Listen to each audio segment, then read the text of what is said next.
Europe 1. Europe 1, 6h17, lors de l'invité inattendu, tous les matins un sujet d'actualité et une voix que l'on n'attend pas pour en parler. Et ce matin, un sujet qui s'impose à la une bien sûr, la grève, ce mur social du 5 décembre. Beaucoup de comparaisons avec le mouvement social de 1995. Même s'il n'y avait pas de télétravail, à l'époque il n'y avait même pas d'internet. Faut quand même s'en souvenir. 1995, à l'époque, le covoiturage s'appelait vulgairement autostop. Mais tout de même, il y a toujours ce bras de fer entre le gouvernement et les syndicats. Et pour parler de cette grève aujourd'hui, tout en parlant du mouvement de 1995, votre invité inattendu, Mathieu, c'est Patrick Stefanini, ancien directeur de campagne de François Fillon.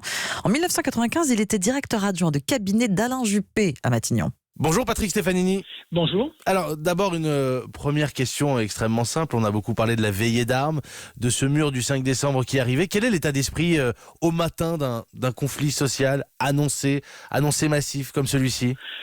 Il y a une grande crispation parce que c'est une chose de gouverner, c'est une chose de préparer des projets de loi, des projets de décret, de se concerter au fil des semaines avec les partenaires sociaux. C'en est une autre que d'affronter une mobilisation massive. Et on se pose deux questions. D'abord, on se demande si il ne va pas y avoir des troubles à l'ordre public et si les manifestations ne vont pas déraper. Donc ça, c'est un premier sujet. Et puis deuxièmement, on se demande si on ne va pas être emporté par la vague. À l'époque, au cœur de l'exécutif, est-ce que vous avez été surpris par l'ampleur du mouvement ? Je crois que oui. Parce que Alain Juppé avait, avec toute son équipe sociale, remarquablement préparé la réforme de l'assurance maladie. Sa présentation au Parlement le 15 novembre avait été un formidable succès puisque Alain Juppé avait été applaudi debout par beaucoup de parlementaires et pas seulement des parlementaires de la majorité. Mais il avait fait le choix dans la dernière ligne droite de rajouter la réforme des régimes spéciaux. Et bien sûr, cette annonce n'avait pas donné lieu à une véritable concertation et on n'a pas vu se lever la vague protestataire extrêmement puissante dirigée contre l'annonce de la réforme des régimes spéciaux. Patrick Stefanini, dans les coulisses, pendant le blocage du pays, il faut s'en souvenir, il y a un moment où vous sentez que ça bascule. Quand la ligne du dialogue social avec les principales organisations syndicales est coupée, et c'était le cas à la fin du mois de novembre 1995, vous n'avez pas beaucoup de marge de manœuvre. Mais tout ça, avec le recul du temps, est un peu surréaliste. Autrement dit, quand vous ne parvenez pas à garder le fil du dialogue social, c'est très compliqué. Vous pensez qu'elle n'ira pas au bout, cette réforme ?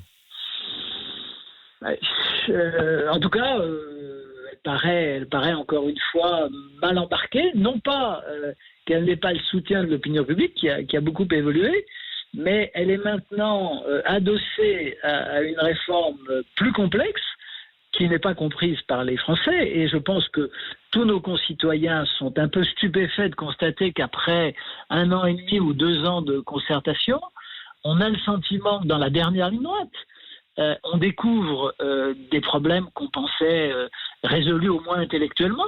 Pour terminer, Patrick Stefanini, une question plus politique. Est-ce que vous pensez que c'est le sort d'Édouard Philippe qui se joue dans les semaines qui viennent ? Je n'irai pas jusque-là. Si on doit faire la comparaison avec 1995, je suis tenté de dire que dans les deux cas, le Premier ministre était attendu au tournant. Pour Édouard Philippe, il y a le risque que la réforme ne s'enlise, auquel cas ce serait un véritable échec politique et peut-être le premier échec politique du président de la République depuis le début de son quinquennat. J'ajoute qu'une autre différence avec 1995, c'est que les Gilets jaunes sont toujours là et en tout cas les racines de leur mécontentement sont présentes. Et une des questions que pose le mouvement social, c'est de savoir si il y aura une espèce de conjonction des revendications, de conjonction des luttes, auquel cas la situation du Premier ministre pourrait peut-être devenir difficile. Ce qui est certain, c'est qu'en 1995, Jacques Chirac n'avait aucunement l'intention de sacrifier Alain Juppé. Il a préféré sacrifier une partie de la réforme et renoncer à la suppression des régimes spéciaux plutôt que de sacrifier Alain Juppé. Nous verrons dans les jours qui viennent ce qui se passera entre le président de la République et son Premier ministre. Patrick Stefanini, avant de terminer, on salue souvent vos qualités en temps de campagne électorale. Qu'est-ce qui est le plus dur à mener, une réforme ou une campagne ? Parfois, dans une campagne, il peut y avoir, les choses ne se passent pas exactement comme vous l'auriez souhaité, mais ça va très vite dans une campagne. Le temps, une campagne, c'est le temps en accéléré. Non, je pense qu'une réforme, c'est plus compliqué à conduire et à parfaitement maîtriser qu'une campagne. Merci Patrick Stefanini. Eh bien, merci et bonne journée.